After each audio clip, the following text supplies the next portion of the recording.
नाज़रीन, चीचा वतनी में नौबहता दुल्हन के साथ मुबैना गैंग रेप का इंकशाफ हुआ है। चीचा वतनी के थाना कसुवाल के नवाई गांव 614 एल में तीन तीन दोस्तों शफीक, नदीम और मंजूर ने अपने दोस्त के नौबहता बीवी से मुबैना तौर पर ज्यादती कर डाली।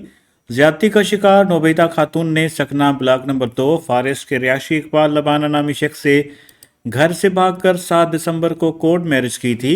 इकबाल और उसकी बीवी अपने दोस्त शफीक के घर 614 एल में पनाह लेने आ गए। मुलज़म शफीक ने अपने दोस्त इकबाल और उसकी बीवी को 8 दिसंबर को अपने दोस्त मुलज़म नदीम के घर छोड़ने के लिए ले आया। मुलज़म शफीक ने इकबाल को एक कमरे में बंद कर दिया, जबकि इकबाल के तीन दोस्तों ने मुबैना तौर पर उसकी नौबहता बीवी अतीका को ज्यादती का निशाना बना डाला। इकबाल की दरखास्त पर थाना कसुवाल पुलिस ने मुकदमा दर्ज करके 2 मुलजमान को गिरफ्तार कर लिया, जबकि मुलज़म मंसूर की गिरफ्तारी के लिए पुलिस छापे मार रही है। गैंग रेप का शिकार खातून का मेडिकल भी करवाया गया, जिसकी रिपोर्ट अभी तक मौसूल नहीं हुई। पुलिस मुख्तलिफ पहलू पर मसरूफ़ तफ्तीश कर रही है।